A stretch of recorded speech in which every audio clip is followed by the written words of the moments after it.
보다 더 근본적인 질문으로, 근본적인 원인까지 우리가 생각해 보는 것이지요. 이런 사태, 우리가 교통방송에서 전혀 죽음의 냄새를 맡을 수 없게 된 이 작금의 사태라고 하는 것에 대해 근본적인 질문까지 던져보는 겁니다. 가보지요. 항구도시 율라카에서 불이 났다. 쇠창살에 갇힌 여종업원들이 불길 속에서 퇴로가 막혀 불타 죽었다. 지난해에도 똑같은 참변이 있었다. 쇠창살은 제거되지 않는다. 장례식 날 죽은 여종업원들의 영정이 신문에 실렸다. 젊은 여자들이 살아서 웃고 있었다. 쇠창살에 갇혀서 몸을 팔았지만 그 여자들의 웃는 얼굴에는 생명을 가진 존재들의 거역할 수 없는 아름다움이 살아있었다. 그 여자들의 얼굴 사진을 들여다보면서 나는 당신들과 내가 살아있다는 사태가 한바탕의 농담처럼 느껴졌다. 그렇게 확실하게 죽음을 모셔다 놓은 공간에서 살아있는 남자들은 죽은 여자들의 몸을 더듬으면서 술을 마셨다. 그렇습니다. 그들의 삶의 공간에는 이미 막혀있는 쇠창살이라고 하는 죽음의 원인이 들어있었습니다. 그렇죠. 그러니 죽은 여자들과 술을 마신 것이나 다름없습니다. 우리의 이 끔찍한 욕망, 죽음을 돌아보지 않는 산만을 들여다보는 우리의 이 현실의 욕망들을 이라고 하는 것이 과연 정상적인 것이냐라고 묻고 있는 겁니다. 자, 가보지요. 이 허무의 절박함에도 불구하고 신문이 통계 숫자로 전하는 죽음의 소식은 먼 나라의 풍문처럼 희뿌옇게 들렸다. 원인을 제대로 분석하지 않고 그에 대한 해결을 하지 않는 삶이 계속된다면 우리의 삶은 실체가 무엇인지 알 수 없는, 진짜 문제가 무엇인지 알 수 없는 희뿌연한 안개 낀 삶으로 변해갈 뿐입니다. 바로 거기에 대해서 개탄하고 있는 겁니다. 부서진 버스의 잔해가 이것은 풍문이 아니라 가혹한 현실임을 말해주고 있었다. 대문 밖이 황천이라는 말은 이제 삶의 허망을 과장하는 수사가 아니다. 죽음은 운명이기 이전의 사회현상으로 일상화되어 있다. 그렇습니다. 죽음이 일상화된 이 현실의 모습을 직시합니다. 보다 더 근본적인 우리 삶의 문제의 원인을 파고들고 있는 겁니다. 그래서 그 죽음의 소식은 아무의 죽음도 아닌 것처럼 들립니다. 너무나 일상화되어 버려서 사람들은 아직 횡사하지 않은 자신의 삶에 안도하고 교통사고 사망률 세계 제1위인 나라의 도로에서 죽음과 뒤섞인 일상성은 계속된다. 모든 죽음은 끝끝내 개별적인 각자의 죽음이다. 그러나 살아있는 자들의 의식 속에서 그 죽음은 통계화된 사회현상일 뿐이다. 죽음이 그렇게 사물화될 때 삶 또한 우연성에 방치된 사물로 전락한다. 자, 보십시오. 우리가 어떤 죽음들을 그저 일상적인 사건들로 여기고 그저 표피적인 원인 분석에서 그저 대충 문제를 해결하거나 그마저도 안 하거나 하면서 지나가는 이 삶의 과정에서 죽음만 사물화되는 것이 아니라 우리의 삶 자체도 대상화되고 사물화된다.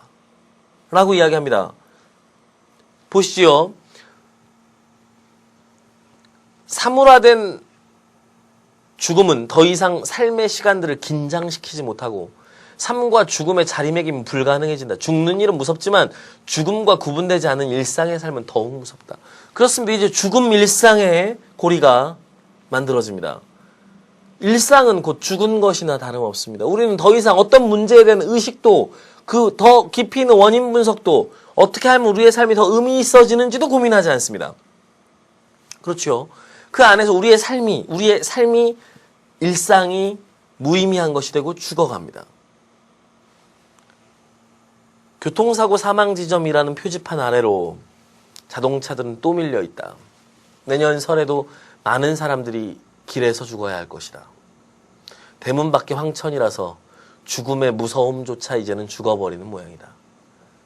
피에 젖은 작은 신발의 주인과 죽은 여자들의 웃는 얼굴은 대체 어디로 간 것일까? 부산일보에 실렸던 글입니다. 여러분들 보십시오. 우리 일상에서 우리는 수많은 사건들을 경험해 갑니다. 논술에서 여러분들에게 요구하는 것은 그 사건들을 그냥 일상에서 스쳐갈 것을 요구하지 않습니다. 그 사건들 안에 들어있는 근본적인 문제를 여러분들이 찾을 것을 요구하고 그 문제의 원인들을 보다 더 심층적으로 분석할 것을 요구합니다. 따라서 원인 분석 없이 우리는 사태에 대한 그리고 우리의 삶에 대한 진지한 문제의식에 도달할 수 없고 그런 문제의식을 가지지 못한 학생들의 글은 대학 입시에서도 성공하기 어렵습니다. 우리가 이 글들을 통해서 확인할 수 있는 것들은 바로 원인 분석의 중요함입니다. 여러분들에게 바로 이 원인 분석의 소중함들을 오늘 얘기하는 것이 바로 이 강의의 목적이기도 합니다. 우리 한번 생각해 보지요. 원인을 분석하는 것 정말 어려운 일입니다. 그렇죠. 산 속에서는 산을 볼 수 없고요. 또 산을 나와야지만 산이 보이는 법이기 때문입니다. 그래서 현재의 사태를 분석하고 당면한 문제의 원인을 밝히는 작업은 대단히 어렵고 지난한 작업입니다. 왜냐하면 끊임없이 모든 사태에 대해서 타협하지 않고 눈 감지 않고 계속해서 물음표를 뿌려야 하기 때문입니다. 그 답답함의 복판에서 끊임없이 질문을 가지고 있는 것은 대단히 고통스러운 일입니다. 결코 쉬운 일은 아닙니다. 현실과 타협해서는 안 됩니다. 대충 우리의 삶에서 스쳐가는 사건들을 대강 분석하고 넘어가는 우리 시대의 일반적인 시대 사조의 분위기에 휩쓸려서는 안 됩니다. 현실의 모든 문제마다 원인을 묻는 의문의 씨앗들을 갖는 것이 대단히 중요합니다. 결코 눈 감지 말고 똑바로 바라보면서 지금 무엇이 일어나고 있는가를 그리고 지금 무슨 소리가 들리고 있는가를 확인하면서 여러분들은 반란의 물음표를 던져야 합니다. 왜 이런 사태가 벌어지는가? 왜 이런 문제가 일어났는가? 아니 그렇다면 이런 문제를 이렇게 만들어내고 있는 힘은 무언가? 그리고 우리는 어떤 방향으로 이렇게 되면 나아가게 될 것인가? 결국 이 사태를 막기 위해서 그 원인은 어떤 방향으로 바꿔야 되는가? 끊임없는 질문의 연속 안에서 근본적인 원인을 우리는 발견하고 더 나은 세계를 만들어갈 수 있습니다. 그런데 혹여 이런 친구들도 있을까 두렵습니다. 왜 근본적인 원인을 알아본들 세상이 바뀔까? 내가 뭐 이렇게 어린애가 이런 글 쓴다고 세상이 바뀔까? 물론 바뀌지 않습니다.